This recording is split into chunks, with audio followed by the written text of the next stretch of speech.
নমস্কার বন্ধুরা, সঙ্গীতা লাইফস্টাইলে তোমাদের সবাইকে স্বাগত। আজকের আমি রাজমার একটা রেসিপি নিয়ে চলে এসেছি আমার চ্যানেলে। এই প্রথমবার আমি রাজমা চাওয়াল রেসিপি করে দেখাবো তোমাদের সাথে।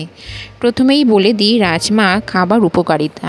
রাজমা কিন্তু শরীরে প্রোটিন, ভিটামিন, জিঙ্ক, আয়রন সমস্ত কিছু ভরপুর রাখতে সহযোগিতা করে। এই রাজমা কিন্তু ক্যান্সারের ঝুঁকি কমাতে সহযোগিতা করে, শরীরে কোলেস্ট্রল হওয়া থেকে বিরত রাখে।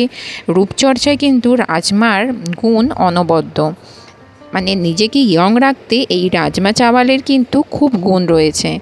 এই রাজমা কিন্তু আয়রনে একদম ভরপুর। তো চলো বন্ধুরা, আজকের আমি রাজমা চাওয়ালের এই রেসিপিটা তোমাদের সাথে শেয়ার করি। দেখো, প্রথমেই আমি রাজমাগুলো ভিজিয়ে রেখেছিলাম 3-4 ঘন্টার জন্য। অনেকটা ভালো করে ভিজে গেছে। আর আমি এখানে 200 গ্রামের মতো রাজমা নিয়েছি। রাজমাগুলো ভালো করে ধুয়ে আমি প্রেশার কুকারে কিন্তু এইবারে দিয়ে নিয়েছি। আমি এটা সেদ্ধ করে নেব। রাজমা চাওয়াল শরীরের পক্ষে ভীষণ ভীষণ উপকারী। আমি বলবো বন্ধুরা, অবশ্যই রাজমা খাওয়া উপকার সকলের ক্ষেত্রে, বাচ্চা থেকে বড়। বাচ্চারা যাদের স্মৃতিশক্তি কম, সেই ক্ষেত্রে কিন্তু এই রাজমা চাওয়াল তাদেরকে খাওয়ানো খুব উপকার। অন্তত ভালো করে রান্না না করে হলেও সেদ্ধ করে খাওয়ানো কিন্তু খুবই দরকার বাচ্চাদের। তো আজকের আমি আমার চ্যানেলে এই প্রথমবার আমি রাজমা চাওয়ালের রেসিপি তোমাদের সাথে শেয়ার করছি। তোমাদের কেমন লাগবে এই রেসিপিটা জানি না, তবে আমার যথাসাধ্য আমি প্রেজেন্টেশন তোমাদের সামনে দেওয়ার চেষ্টা করছি। আর যারা আমার চ্যানেলে নতুন আছো, প্লিজ চ্যানেলটাকে সাবস্ক্রাইব করে পাশে থাকা বেল আইকনটা অবশ্যই প্রেস করবে, যাতে আমি ভিডিও দেওয়ার সাথে সাথে তোমাদের কাছে প্রথমেই নোটিফিকেশানটা পৌঁছে যায়। তো দেখতেই পেলে বন্ধুরা, আমি সেদ্ধ করে নিয়েছি। 3টে সিটি দিয়ে ভালো করে সেদ্ধ করে জল ঝরিয়ে নিয়েছি। আর এখানে আমি কড়াই গরম করে সর্ষের তেল দিয়ে নিয়েছি। আমি রেসিপিটা আজকের সর্ষের তেলে করব। গোটা জিরে, শুকনো লঙ্কা, গোটা গরম মশলা দিয়ে নিয়েছি। ভালো করে একটু হালকা গন্ধ যখন বেরিয়েছে, তখনই আমি একটা আলু আমি এখানে গ্রেট করে নিয়েছি মাখা চাকা করব বলে। আর নিয়েছি আমি পেঁয়াজের সাথে আমি কারি পাতা বেটে নিয়েছি। আর একটা পেঁয়াজ কুচি করে নিয়েছি, আদা বাটা, রসুন বাটা সমস্ত কিছু নিয়েছি। তো চলো বন্ধুরা, আমি কি দিচ্ছি পরস্পর তোমরা দেখতে থাকো আর সঙ্গে থাকো। তো দেখো, আলুটা ভাজা হয়ে গেছে। তারপরে আমি পেঁয়াজটা কুচি করে রাখার আগে দিয়ে দিলাম।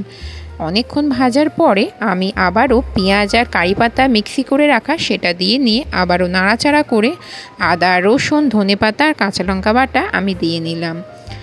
দিয়ে বেশিক্ষণ এইভাবে একটু নাড়াচাড়া করব। আর অবশ্যই হালকা আঁচে নাড়াচাড়া করব। এইভাবে করতে করতে দেখো, আমি এখানে ধনে গুঁড়ো, জিরে গুঁড়ো, হলুদ গুঁড়ো, কাশ্মীরি রেড চিলি পাউডার নিয়েছি। এটা আমি জল দিয়ে গুলিয়ে এই মশলার মধ্যে দিয়ে দেব। জল দিয়ে গুলে দেওয়ার মানে আমার মশলাটা কিন্তু কড়াইয়ে ধরে যাবে না, আর মশলার খুব সুন্দর একটা গন্ধ থাকবে, আর স্বাদও কিন্তু পাওয়া যায়। তো এইভাবেই কিন্তু দিয়ে আমি নাড়াচাড়া করে, দেখতে পাচ্ছ মশলা থেকে তেল ছেড়েছে। আমি এই সময় পরিমাণ মতো একটু নুন দিলাম। আর রাজমা চাওয়াল যেহেতু তড়কা ডালেরই একটা ডাল, সেই জন্য আমি এখানে তড়কা মশলা ব্যবহার করলাম। আর রাজমা চাওয়ালটা এত সুন্দর সেদ্ধ হয়েছে, তোমাদেরকে দেখিয়ে দিলাম কত সুন্দর সেদ্ধ হয়েছে। আর যেহেতু আমি একটা আলু এখানে গ্রেট করে দিয়েছি, তার জন্য দেখো কত সুন্দর মাখা চাকা রান্নাটা হবে আজকের। আমার চ্যানেলে যারা নতুন ভিজিট করছো, প্লিজ বন্ধুরা চ্যানেলটাকে সাবস্ক্রাইব করে আমার পাশে থাকবে, সঙ্গে থাকবে। তো দেখো, এইভাবে নাড়াচাড়া করে নিচ্ছি। আর আমি জল কিন্তু হালকা উষ্ণ গরম করে নিয়েছি। জলটা আমি এর মধ্যে অ্যাড করে দিলাম। অ্যাড করে দিয়ে কিছুক্ষণ এইভাবে নাড়াচাড়া করে আমি একটা ঢাকনার সাহায্যে ঢাকা দিয়ে দেব। কিছুক্ষণ পরে আমি ফিরে আসব অবশ্যই। তো দেখো, আমি কিছুক্ষণ পরে ফিরে এসেছি। দেখো, অনেকটা ফুটে গেছে ঝোলটা।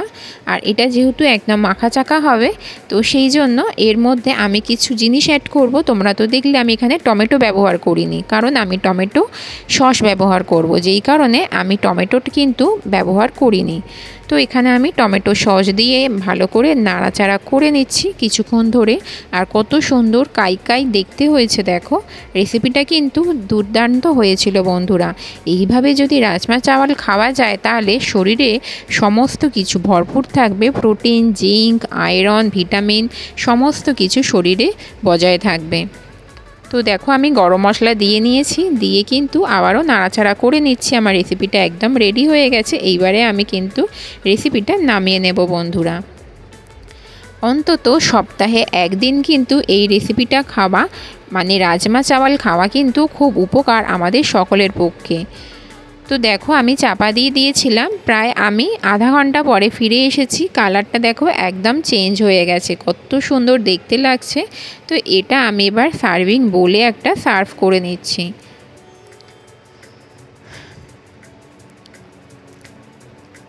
রাজমা চাওয়াল শরীরের পক্ষে যেমন উপকার, ত্বকের জন্যও কিন্তু রূপচর্চার ক্ষেত্রেও দারুণ উপকার। একদম রূপে আমাদের মুখে কোনো রকম বলিরেখার দাগ কিন্তু আসতে দেয় না, একদম ত্বককে সৌন্দর্য করে রাখে। তো যাই হোক, আজকের রেসিপিটা দেখো একদম সার্ভিং বলে সার্ভ করে নিয়েছি। আমার রেসিপিটা কিন্তু একদম রেডি হয়ে গেছে বন্ধুরা। কেমন দেখতে হয়েছে বুঝতেই পারছো, খেতে কিন্তু খুব সুন্দর হয়েছিল। আজকের আমার এই রেসিপিটা যদি তোমাদের ভালো লাগে অবশ্যই কিন্তু বন্ধুদের মধ্যে শেয়ার করে দেবে। আর তোমাদেরকে অসংখ্য ধন্যবাদ যে তোমরা এতক্ষণ ধরে আমার ভিডিওটা জুড়ে আছো। আজকের মতো বিদায় নিচ্ছি, দেখা হবে তোমাদের সাথে নেক্সট ভিডিওতে। ততক্ষণে তোমরা ভালো থেকো, সুস্থ থেকো, টাটা।